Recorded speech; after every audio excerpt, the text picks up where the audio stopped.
Cancer Unmasked 360 empowers, educates, and inspires men and women impacted by cancer through authentic conversations with survivors, patients, caregivers, loved ones, advocates, support organizations, and healthcare professionals. My mission is to share stories of hope, resilience, faith, healing, and survivorship while providing encouragement, awareness, and resources so that no one faces the cancer journey alone. The content shared on Cancer Unmasked 360 is for educational and inspirational purposes only. Although some guests may be healthcare professionals, this podcast does not provide personalized medical advice. Please consult your healthcare provider regarding your individual health concerns and treatment decisions. Welcome to Cancer Unmasked 360, where we uncover the truth about cancer. Today, we're joined by two-time cancer survivor, Karen Hargrove. Let's bring her into the room. Hi, Karen. Hello there. How are you? I'm doing well. Thank you so much for joining me today. Awesome sauce is what I do.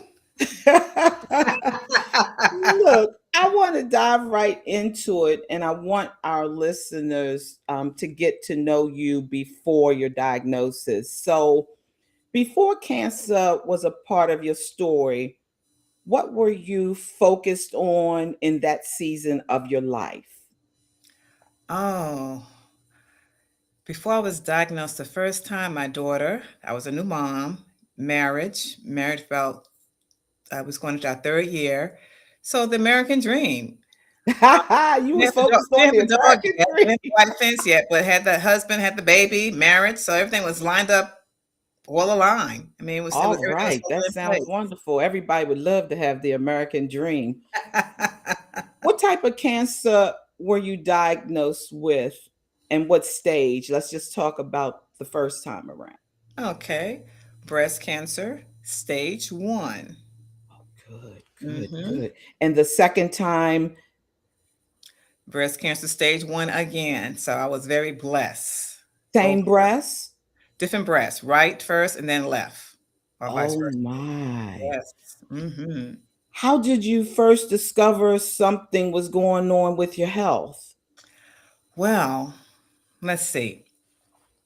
I'm in the shower, bathing myself clean, Mm-hmm. and there's this lump that I noticed on my breast. I ain't thinking of it because I was always cyst prone. I always have cysts under my armpits. So I was like, okay, maybe there's something that just moved over to my breast. Okay. So I immediately called my doctor. I had just had a physical. This had about, if I remember correctly, it was April, and I know that I Mm-hmm. found this lump, I think, in August. So of course I go to my primary doctor, and they immediately refer me to a specialist. And so I go to the specialist, and he takes some measurements. He's like, "Wow, it was growing." Mm-hmm. And he says, "Wow, when did you first notice?" And I told him the time frame, and he says, "Okay, well, this is really it was just growing." And in my case, I had a cyst, and inside the cyst was the cancer cell, the size of a pea. Is that normal? I don't know about that. Is that something that can normally happen? Do you know? In my case, I'm thankful because I have a small top. My boobs are small. So in this case, I was thankful that the cyst formed because with me being small breasts, it probably took taking me longer to notice it because it was so small. So the cyst actually made me recognize it or was found sooner in my case. Right. Does cancer usually form in a cyst? I don't know that. Do you? I do not know. I'm not sure this is Okay. something new, but yeah. So, were you the type of woman who got regular checkups like yearly and breast exams? Yes, ma'am. I was faithful with my exams, especially at being a new mom. I want to make sure that I was at the best of the health and all that good stuff. So yeah, I always went to the doctor, annual at that time mammograms, annual, physical exams. Yes. Right. What went through your mind at the moment you heard the word that you actually did have cancer? Death. Oh, yeah. I said, okay, who's going to raise my baby? My daughter was 18 months at the time. And that's like, I mean, the doctor was explaining to me that I was diagnosed with cancer. I didn't hear anything after that. All I heard was cancer. And Uh like huh. on the Charlie Brown TV show, womp, womp, womp, womp, womp. That's what I was hearing. I had totally Wow. tuned out. My head was just swimming. I was not all I could think of was just dying. Now, were you in the doctor's office? Were you alone? Were you home? Where did you learn it? I was in a doctor's office by myself. My intentions were to go to work because, cancer is running my family. So I was not thinking the worst of the worst. And Right. so here I am on that table, and the doctor kept asking me, and the nurse, Miss Rachel, and I forget her name, Miss Hargrove, are you here by yourself? I was like, yes. I said, 'cause I'm going back to work after, you tell me the results. So she told me the results, and of course, now given the location, this is Durham, North Carolina at the time. Okay. So my husband worked in Vance County, which is 45 minutes away. And my parents lived in, of course, at the time, Scotland County, which is about an hour and a half away. Hour and a half away. So I had to. The first person I called was my husband, of course, and they just told him it's an emergency. You need to come. You need to leave immediately. That was the longest 45 minutes of my life. Just And sit so there. he left work and met you at the at the doctor's office? Yes, he did. Hmm. Oh my gosh. So now he was the first person you told that you I know you heard you mentioned your mother. Did you inform her at that point too, or after you got with your husband? She knew I was going to the doctor's office. She was waiting by the phone for me to check in, and I didn't Okay. check in. Not until maybe hours later. So she's waiting by the phone, and then finally, um, I told her I'm in tears, and she gets on the road. Her and my father immediately. And they're there the next hour and a half. Wow, I don't know if you have siblings or how Mhm. close your immediate family is, but in your immediate family, how did you roll it out to them? Was it a long period of time after you got yourself together? Was it No, it immediate? was immediately. Okay. I think my sister Pam at the time was living with my mom, so she probably knew me from my older sister. So she just knew um, when my mom got to me, and I remember her being on the phone. What's wrong with my sister? What's wrong with my sister? And then my mother said, "Your sister's dying with cancer. I'll call you back." And then of course people were just calling people, and then it was just being fed out like a video. Karen has Right. Karen has cancer. Karen has cancer. So they knew immediately. Wow. Mhm. Um, did you feel heard, respected, and supported by your cancer team? What type of team did you have? Hmm. I want to say my team.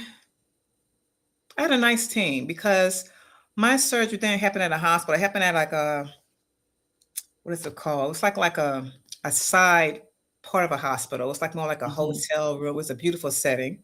It was a Okay. cancer. It was a ambulatory facility, Okay. and his name was Dr. Phil Shattuck. So the oncologist was Mr. Phillips something I forget. But I had a Mhm. good team of doctors. I did, and they did answer all my questions before I even decided on what plan of action I was going to take. I shouldn't say what I was going to take, what my family wanted me to take, because once I met with the doctor to find out what the course of action was going to be, my older sister, this is before technology. She had a little planner and she had all these questions. You thought it was like it was a round robin discussion. I didn't have any questions to ask because she was handling it. This is my Oh, big so she went with you to Yes. ask all the questions. So My mom she was there. was, My sister was there. They was she came prepared. And finally, so at the they end, were your advocates. they was my advocates. At the end, the doctor's like, well, Karen, do you have any questions? I was like, no. She covered everything. So I had from the very beginning. I had a very good support So team. you didn't even have to do your own research or find No, your own I, questions because your family was my on it. on it. My sister, oldest sister, was on it. She Oh, she did all the wow. research, and I mean, it was. I can laugh at her now, but she had that book and she was like, so. Okay, she did this. I mean, it was just like boom, boom, boom, boom, boom. And Well, it's really nice. yeah, and I'm the baby girl in the family, so I always play that role. Okay. Like, okay, what do I do now? Yeah, yes, I still use that to my advantage sometimes. Yeah. I love it. But that says a lot about, to me, and correct me if I'm wrong, about the love and respect you have for your family, because there could be some people wouldn't want their family to come in and take charge like that. So that's Oh. wonderful that you felt very comfortable and very Mhm. secure with them coming in and, you know, being your advocates. Oh yes. Yep. It was a relief Wow. off of me, to be honest. It was like very comforting. Very Now, comforting. I your husband, I do know that you're married. Um, can you talk a little bit how it was for him? When he came there, and I'll never forget this moment. It's like a frozen time frame or a frozen video. It just paused in this section. When he got there, I'm still in tears. I think I cried till I couldn't cry anymore, of course. And when he Right. gets there, he's asking me, Karen, what's wrong? What's wrong? What happened? What's going on? And finally, I just whisper, it's cancer. And I told the story before, and at that point, he cried. I Well, we mean, don't know the story. Tell it again.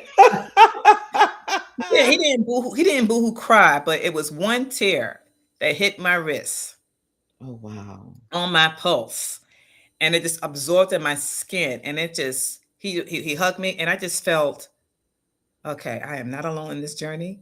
My husband has my Mm. back, and we just cried. We just cried together at that moment. But I just felt like, okay, my rock is here. My protector is here. My vows were tested early on in my marriage, for better, for worse, sickness and health. It was Yeah. tested. He's a champ. Well, I knew you said that he drove to meet you. So once you all got together, he met you there and you talked about it a little bit as much as you could, I'm sure, in that moment. Mhm. Did you drive yourself home and he drove himself home, or did you leave your car and y'all went You know, together? I believe I left my car there, and we Hmm. got it the next day. I'm almost sure of it. Yeah, I left my car there and went home, and shortly after, my mother and father arrived. What After, type of surgery, if any, did you have to have? so after the biopsy, I decided to have a mastectomy, and the reason why I had a mastectomy, which is a removal of the whole breast tissue, is because again, I was small at the top, and the doctor said if you don't go with this route, you're not going to be pleased with the result because you're going to look very distorted because your small breast going to be it's going to look very odd. And so I was like, you know what? After discussion with family members, my sister, my mom, and husband, I said, okay, let's just remove it. Now, I Mhm. do know that you said earlier that you were diagnosed twice. Did you have Mhm. both breasts removed? Had I known I was going to experience this twice, I would I would have. I would Right. have done the whole process, just take them both off. But yeah, I did had any idea I was going to get it again. So the second time you had a mastectomy as well. Hmm. So let me Wow. back up and because what happened was and this is not, I'm just gonna I like sharing my story because it could be benefiting someone else. Absolutely. That's what we want you to do. At the time, I decided not to have reconstruction, and because Okay. I don't like the healing process. I mean, I can go through the surgery, but the healing process, I just like. So for a long time, I had a prosthesis. It was Mm-hmm. my doctor, my OBGYN says, Miss Hargrove, you're very young. Why don't you just go ahead and have get a reconstruction or, get a saline solution or whatever and have that done. So I went to the doctor and I said, okay, let's go ahead and have this done. So I had an implant put in. In Hmm. both breasts. And one. Okay, and one. I was not diagnosed with the second time at that time. Right. So Hmm. what did you do for the second diagnosis? The second diagnosis, I decided after the treatment, no, after the surgery. Let me think. Let me back up. What did I have first? I had the treatment first, What and then treatment did you have? Because we didn't talk about that. yeah, I went with chemo times. Okay. Chemo, no radiation. It was strictly chemo. First time, did not lose my hair. Yay! Second time, I lost my hair. Um, This was how vain I am, because I was always concerned with losing my hair. And I remember calling my sister. This is me on the corner because I went to GW for my care. So I'm on the corner, boohoo and crying. People probably thinking, "Oh God, what's wrong with her? She's got some bad news." But I'm on the corner crying, and I called my Mm-hmm. sister, older sister, and I said, "Cassie, I got diagnosed again with cancer." And so as I'm telling her, she's at the hair salon getting her hair fixed. And here I am thinking of losing my hair, and she's getting her hair fixed. It's just like, this is really odd. Here I am ripping my hair, and where's my sister? She getting her hair done. But I can laugh at it now because it's just like it's some laughable moments in my diagnosis of how I really behave upon being diagnosed. The things I was more concerned about. Well, everybody has different concerns. I don't find that different at all. I find that everybody's process is different. And for you, if the hair, for somebody else, it could be, oh my God, the boobs. It's everybody's journey is different. So if Hmm. the hair was yours, so be at it. The hair was like, oh my God, I'm gonna lose my hair. But Okay, I want to back up a little bit to make sure that I'm on board and our listeners are on board. So you had the first mastectomy mm-hmm. and you had to undergo radiation. Chemo. Oh, you had to undergo chemo. Yeah, no radiation. Okay, so Hmm. they took it radiation. Second time they took it radiation. No, no radiation. It was strictly chemo. Okay, so you had radiation and chemo. It was different both times. Nope, no radiation at all. Okay, all right. Maybe I'm confused. The first time you had chemo. Only. And the The second second time, time you had chemo, what? chemo only. Okay, chemo only. Yes. Yep. Okay, thank you for Hmm. clarifying that for me. Yes. Uh, Hmm. wow. Now, the chemo, I know you talked about the hair loss. Was it any other sickness or in your body that the chemo affected? Oh, both times. Let's see. Uh, the dryness of the skin, the Mm. darkening of my hands and nails, um, memory. Oh, short-term memory was gone. I could put something down and not remember where I put it. Um, the taste of my food was gone. Uh, let's see. Just the grain of the skin, the dryness of the skin. The first time I had that, I forget what it's called, neuropathy, where you had that tingling in your fingers and your feet. I didn't have that the first time. The second time I experienced that, the numbness in Mhm. my toes and my fingers. So symptoms as far as sick on the stomach. The first time I got sick, and then they had this pill that my doctor prescribed, and it stopped all of that. So I didn't really get sick with. I just felt bad, but I didn't have to. You get some people just You didn't have the continue. nausea. He gave you something for the nausea. Exactly. Hmm. Hmm. I still felt sick and bad, but I didn't regurgitate or go to the Right. bathroom after the first treatment like I did the first time. Hmm. Now, other than the nausea medication, did you have to continue to take medication like some people do for 5 years or? No, and I know technology has changed and people are now taking a pill for 5 years. But once my treatment was done, it was like 2 weeks on, 2 weeks off, both times, like for 6 months. And so after Mhm. that last treatment, I was one and done. Yeah. So Wow. yes, So follow up appointments, and I was going every 6 months, and now I go every year just to follow up, make sure everything is on the up and up. now the emotional and the physical experiences that you have, did you go through a lot of that? Can you talk to us about it if you The did? first, yes, the first time was angry because I felt somebody didn't say something in the family because you're always thinking this is genetic. And so Mhm. I'm asking my mother, who in the family doesn't have, so who in the family has cancer? Didn't tell anybody because we could have taken precaution. We could have done this and could have done that and be more prepared for this. I was upset. I was really angry because it doesn't run in my family. At least to my knowledge, it doesn't run in my family. And so I now changed the family history, and I was not happy about that. Because now Right. everybody had to check the box, cancer. So Mm-hmm. yes, I was quite angry, and didn't know what to expect. Um, didn't know I was going to survive this.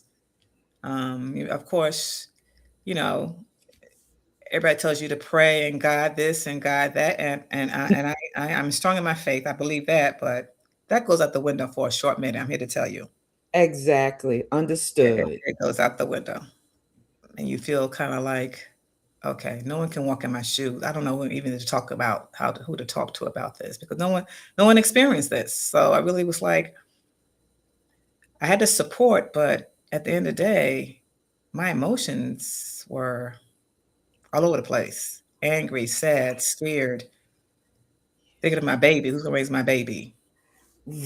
My Right. husband gonna do? How's my husband handling this? Because men don't open up as much. I'm like, who's he talking to? Who's he sharing his burden with? How does he feel? Because men want to be strong, but Yeah, especially for also the wives when they're going through. exactly. So So you talk about, yeah, you had this infant, right? mhm, She was how old? 18 months.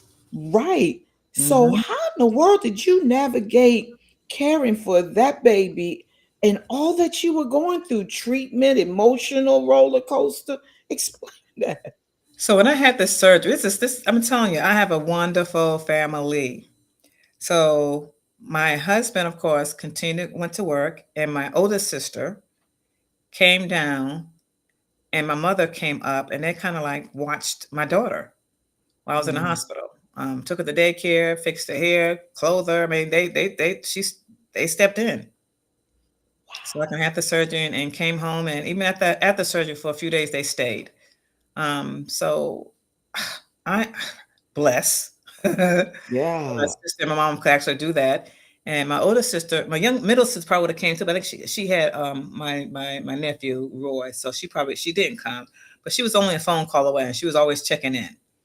So great support staff. Um, I yeah, just cannot honestly imagine all that I went through with cancer, having to care for a child even after yeah. surgery with all that you deal with. Did Mhm. cancer change your day to day life? After I went through the whole process, on the other side of it, I stopped sweating the small stuff. I'm not a firecracker as I used to be. Depends on who you ask. Okay. Back in the day, but my mother would used to say, "Oh, Karen, you have no patience. You got to learn to calm down and stop getting so upset." I won't say upset. I said to say passionate about some things, but You, I don't sweat the small stuff. I always tell, and I have to remember that when you're diagnosed with cancer, it's like you have another beginning, a new life.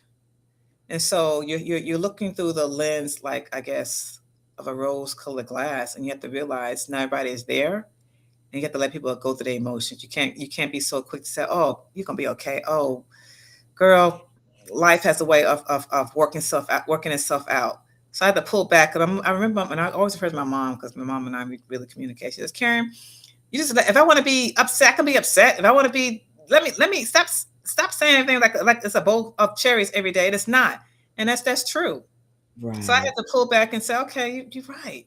But my outlook on life was a little different. It was more peaceful, more like, okay, well, I get upset, but it's okay. Live Kind another of day. like giving yourself another chance at life because, Yes. like you thought of it in the beginning, you said the first Hmm. thing you thought about was death. Absolutely. A Yep. lot of people associate cancer when they hear that word as death, Hmm. although we can look at you and see it's a survival. But when you're going through it initially, that's what you initially feel. Exactly. Yep. On the days that you felt exhausted, afraid, overwhelmed, what helped you keep showing up? Oh, scriptures. When I was diagnosed the first time, my aunts, and we have a family who, when I say, I call them they Bible scholars for one. My mom, my aunts. I'm not a Bible scholar like that, but they sent scriptures And I think I wrote those scriptures on sticky notes, and I put on the Bible that my mother-in-law gave me. And my favorite scripture is Isaiah 57, is it 57, 17, 57, 54, 17. Okay. No weapon formed against me shall prosper. And when Mm. I tell you, Desi, that scripture has brought me through some times. And it's like, my attitude is like, okay, bring it. Even with people who gets me upset, I said, God, take care of my light work. You got that. Oh, do I react? Yes. Am I able to deal with it in a more calmer fashion after I calm down? Yes. Mhm. But that scripture has kept me grounded, even when I'm going through stuff that no one knows about, or Mhm. I'm not forthcoming with. I just quote that scripture. And I think my mom, who gone through some stuff, but she was diagnosed 3 years after I was diagnosed. What? Yes. So I said, okay, ding, ding, ding, ding, ding, ding, ding. That's it. That's the silver lining. I Mm. look at it now. I was diagnosed first to prepare her when she got diagnosed. That's how I look at it. The Wow. family was now able to deal with it, know what to expect, because I was the first. And by me being the first, we know what to expect. We know how to deal with it and cope with it. And of course, I Mhm. said, okay, God, you got to find a better way of me using me. I mean, anything, but this, but Did hey, you tell him he had to find a better way? you got to do something else. This is not right. But hey, but that's how I look at it. I was like, okay, I get it now. That's and that might not be the case, but that's how I look at it. And that got me Right. through it. And I said, okay, It's your journey. So knowing that faith played a intricate part in your journey, did you ever feel like God, why me? Or you just was feeling like empty because in hmm your relationship with him, you never felt like you would be there? absolutely. Because I'm thinking, okay, what did I do to deserve this? What did I do? I'm rewinding. Okay, did I do this? Did I do? Was I a little disrespectful to my mom? Did I do somebody? Talk up just a little bit, Karen, for me. Oh, I I'm can't talking hear to what you're myself. saying. I'm sorry. That's I'm okay. going, I'm going through my mind. It's like, okay, did I bring harm to somebody? Was I mean to somebody? So I'm trying to find a reason why this happened to me, and I can come Wow. up with nothing. And I said, okay, it's just for me, I guess. I was still angry, of course, but after you get to the other side of it, and you complete your treatment, and then 3 years later, my mom is diagnosed. Then I have an aha moment. I said, okay, this is how God wants to use me. So be it. Yeah, Yeah. because through this, you're doing a lot of things, Yeah. as far as helping other cancer patients and things of that nature, correct? Yes. Now I also said, okay, I wasn't as obedient as I am now the first time, because the first time I didn't share as much. Okay. The second time I said, okay, I must have missed something because he saw fit to give it to me again. Mm, So I said, mm. okay, this time I'm going to share my story. I'm going to be a beacon of light for somebody who's walking this journey. I want them to see the other side of it. Um, of course, cancer is still taking people out. Yes. And I look at it like, okay, when they fall, we stand in their place. The fight continues. We hope that one day there will be a cure, and continue to be an advocate, and hope that one day there is a cure and that this disease is no longer. But in the meantime, I'll keep sharing. Yeah, and when you talk about sharing, is it just people that you meet along the way, or are you connected with any groups or organizations that you share in those arenas? At first, it was people I meet along the way, like in church. If I find that someone is diagnosed, I share my story. I say, "Oh, I was diagnosed. You want to talk to somebody? You need to want to share, or I can give you some insight what I experienced. Here's my number. Call me anytime, any day. I'm here for you." And Oh, then wonderful. we also had like a prayer group. One of the members of the church, we had a prayer circle with like maybe 5 or 6 of us who was going through cancer, going through treatments, and we would share our little tidbits as far as what to do, what worked for us, what didn't work for us. And so we would be on a call. I think it was every Thursday evening we would be on a call and just uplifting each other. And so that kind of like set the tone for me to say, okay, I want to do more. I want to get involved. And I got involved with the Thelma D. Jones Breast Fund, and I volunteer with her. I hand out produce. I go down to DC on Mondays when I can and hand out produce. And then she's heavily involved with her community. She has events. I've been interviewed by her. I've emceed an event. Um, in I've fact, I'm been going. there. Yeah, Yes. And man, she's she's going to be one of our guests coming up in September. awesome. So the Awesome. audience can be ready for that. She's a powerful woman Yeah. working in DC Hmm. for So I, sure. I, I give back and I volunteer. More so now than ever. I'm like, wow, okay, where do I find this time? I feel like I'm always got something on my plate to do, but I enjoy it. I enjoy it. I Girl Scout leader, which has nothing to do with cancer, but help little girls, you know. Um, Yeah. so Yeah. do what I Yeah. can. Your plate always seems full. Now, quick question. Did any of your relationships change, during your journey? Were you surprised that people who did or didn't show up for you? Not at all. Once they knew I was diagnosed, they were there. Um, Calls, um, checking in, coworkers would come by. It was like, okay, we know someone who has cancer. We need to be there for her. It was that mentality that they had.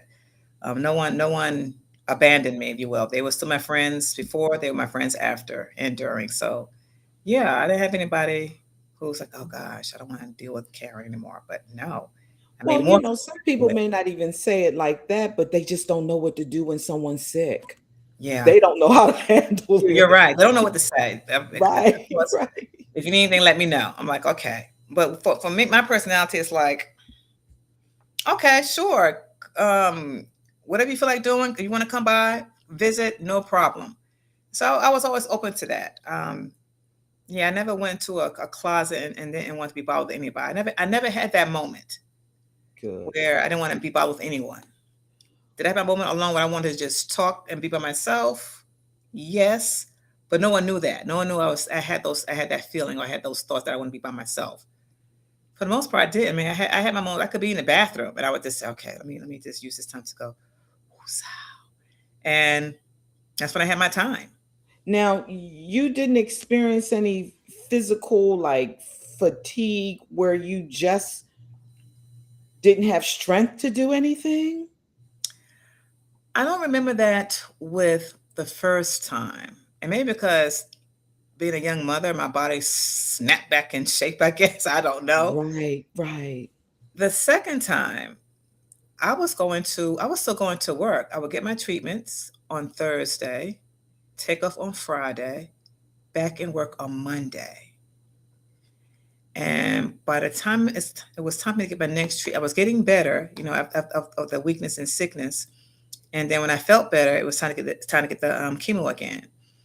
I was tired. I was very tired as far as like I would get short winded, like or park my car in the parking lot and walk to the building. By the time I got to the building, I was drained. I was tired. I had a little bit of pain, back pain. I used to always have to wear a heating pad. So I had a little more discomfort, if you will, the second time around. Okay. Yeah. Okay. Now, has this journey changed the way you see yourself? I mean, I know you talked about the couple things earlier.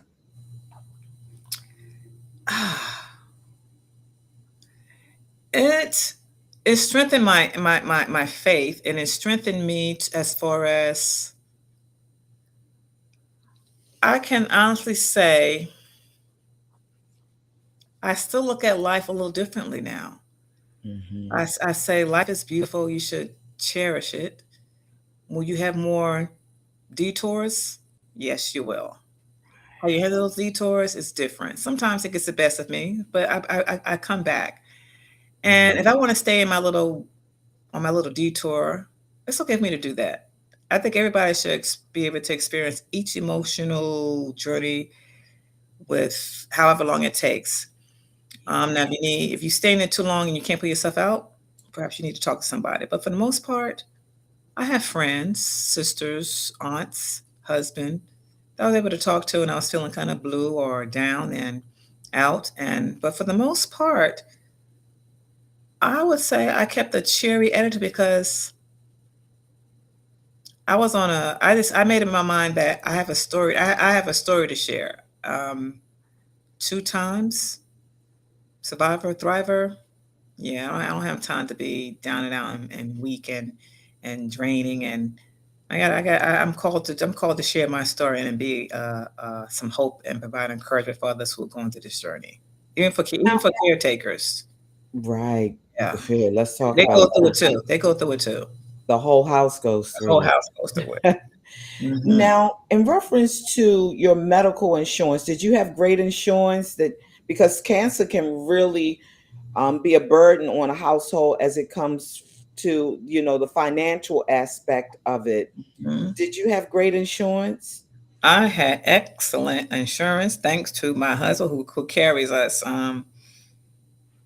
Awesome insurance. Even when I had the, yeah, I don't recall, of course, paying the copay, but Right. at the time I want to say I had Blue Cross Blue Shield, and they pretty much took care of a good portion to where it did not put us in a financial bind. Thank you. Even when I had the reconstruction, um, the doctor said you have great insurance. She said we'll do it until we get it right, and insurance will pay for it. And I was like, wow, Wow. So that's really great because a that is lot of really great. people, Hmm. the Yeah. financial burden of it can be devastating. Um, Yes. Hmm. what strength did you discover that you didn't know you had prior to having your cancer diagnosis? Hmm. Wow. Let me think. Because I always see myself as a strong person. Women are just have that mentality. We're strong. Huh. I would have to say is that when you're feeling down and out, I was able to pull myself. I didn't go on a deep end. I was Mhm. able to dig deep and say, okay, I am not going to let this take me down. No, I'm better than this. I'm bigger than this. Cancer's not going to defeat me. I'm going to fight, fight, fight, fight, fight. I have too much to live for.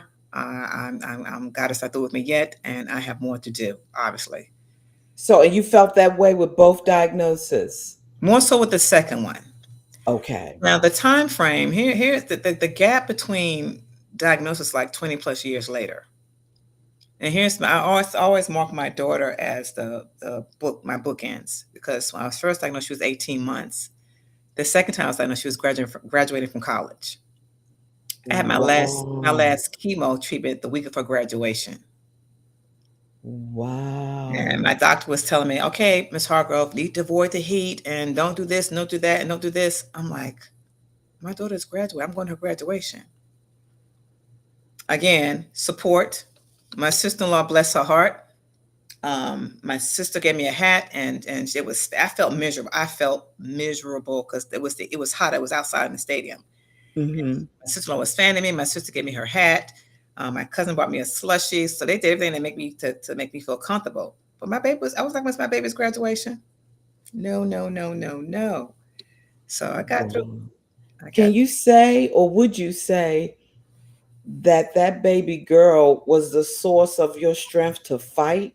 She was little 18 months when the Mhm. first, and then coming out of college? Yes. Yep. Wow.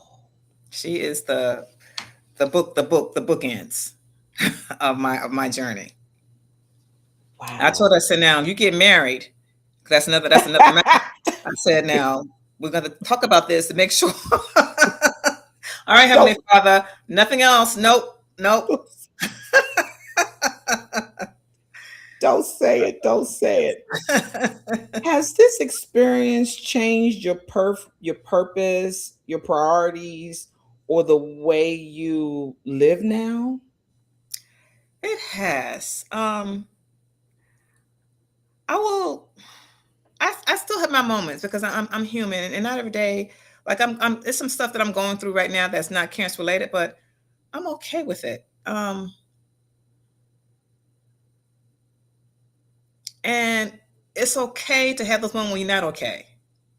But again, if I feel like if I need to talk to somebody, I have friends, or if I'm feeling down and out, I would quote my scripture, and I feel better. But one thing I can say about myself, I can get advice, I can talk to people, I can go, I can talk and talk and talk and talk.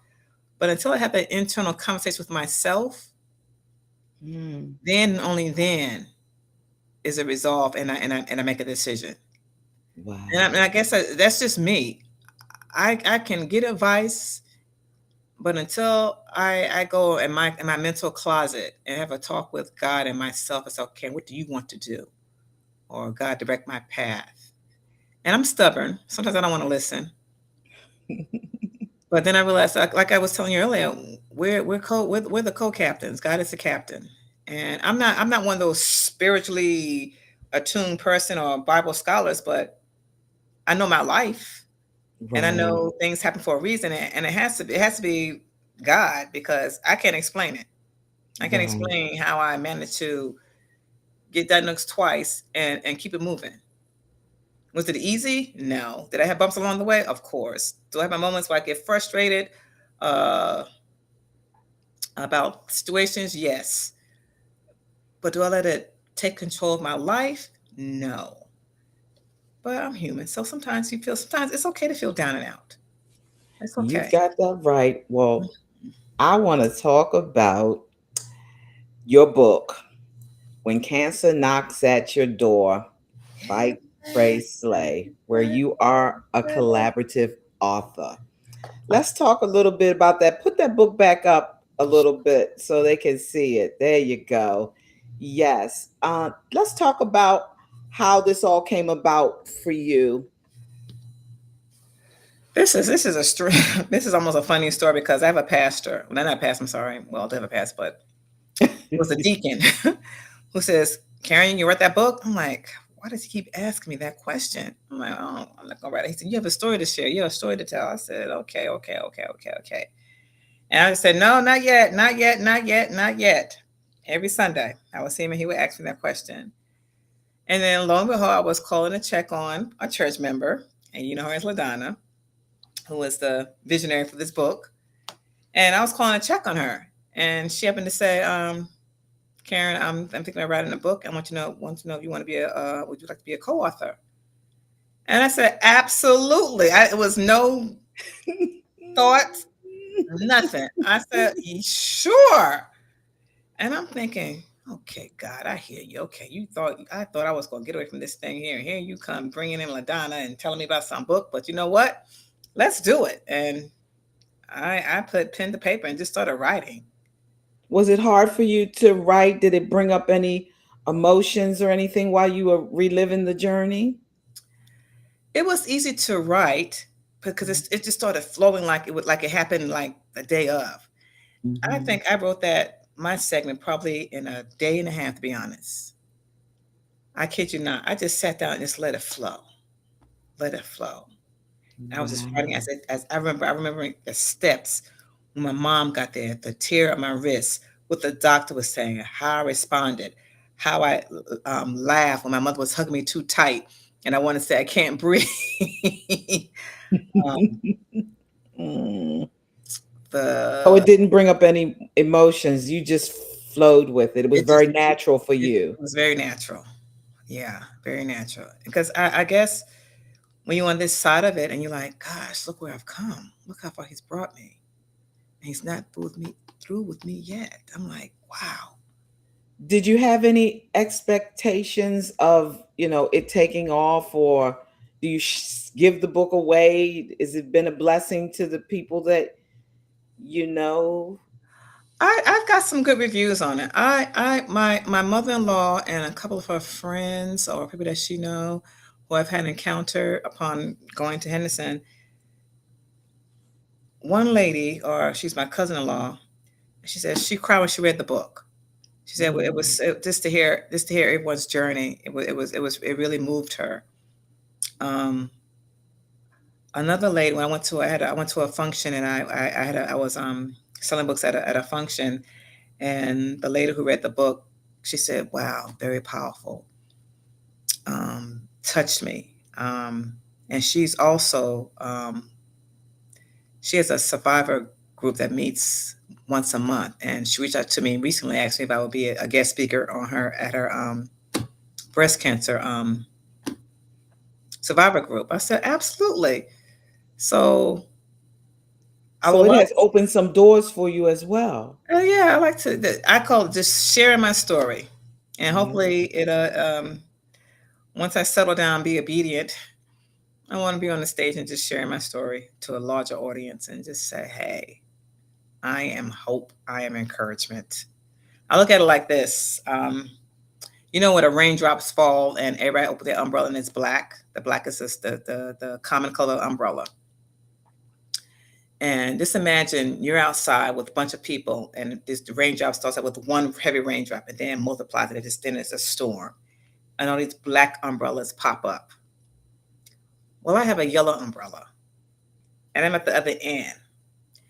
These black umbrellas represents depression, sickness, stress, um, sadness. But you have to fight, fight, fight, fight, and you have to get through those sea of black umbrellas to the yellow umbrella, which is me, encouragement and hope. And that's how I look at it. Wow. Wonderful words. I love it. Yeah. Now, what would you say to someone who has just been diagnosed and may be listening right now? You're going to be angry. You're going to be sad. You're going to cry. But understand you do not have to go through this journey alone. Um, it's okay to be in your emotions. You're gonna feel you're gonna experience all emotions, and it's okay to embrace each and every one of them.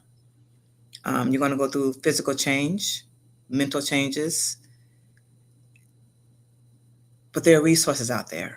Know that, and your doctors is your first line of resources.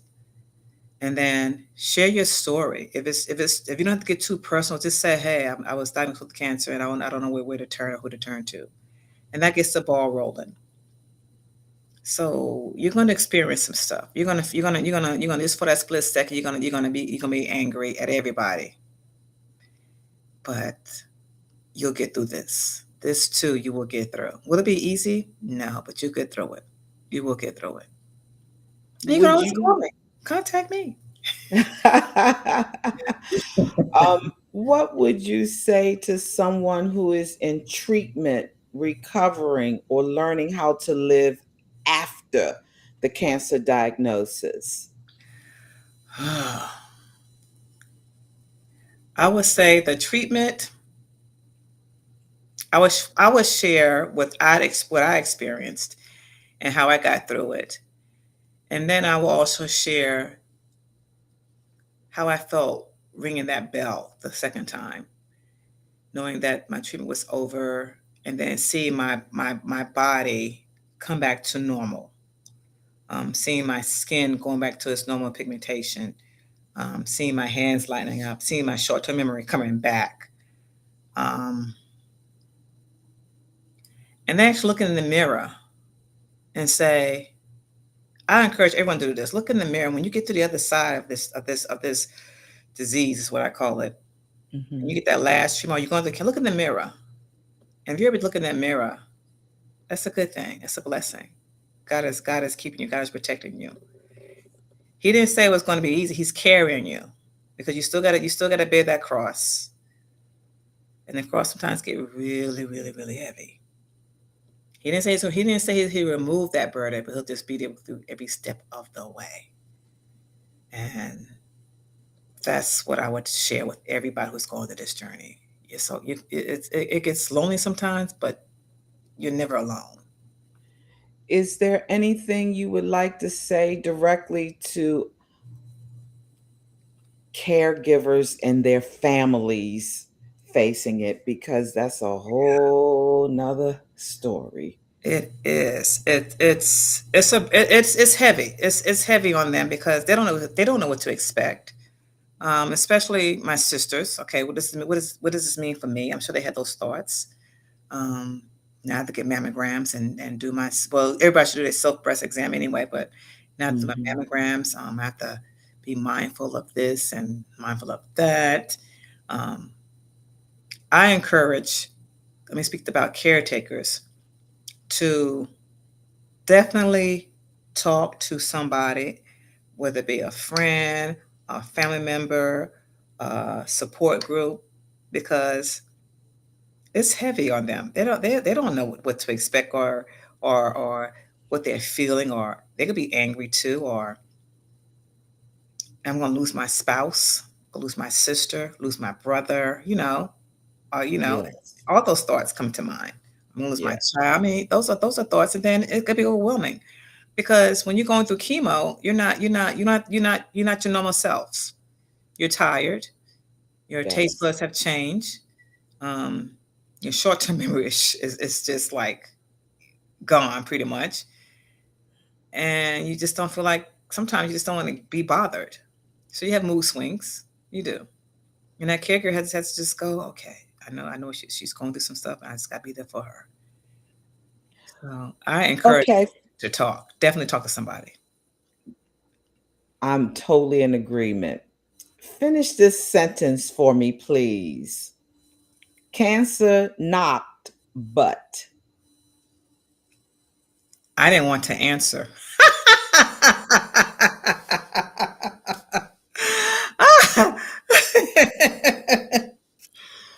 But it wouldn't go away. The knock wouldn't go away. It kept knocking, and I had to answer that. I had to answer that door, and I had to deal with it. I had to deal with it. Yeah, Karen, it has been my pleasure, my honor to sit down with you today and learn about your journey. I am absolutely certain that it's going to help someone out there. But absolutely. before we go, I want you to tell them where they can purchase your book. Oh, absolutely. So on my Instagram page, Karen M. Hargrove, there's a link under my bio. Just click on the link and it takes you to my page where you can purchase a hardback or a soft paperback. And it has all the paid options, and you just click on it and it's delivered to you. Well, thank you so much for joining us today, Karen. It's been my pleasure, Thank you for having me. I appreciate you. always. Well, another great episode of Cancer Unmasked 360. I'm telling you, people are blessed by this podcast. Now, please don't forget to share, subscribe, because that's the only way we can reach cancer households. We're trying to reach the caregivers, the survivors, the patients, the loved ones, to help them during this most difficult time. I'm your host, Desi Waters. Until next time.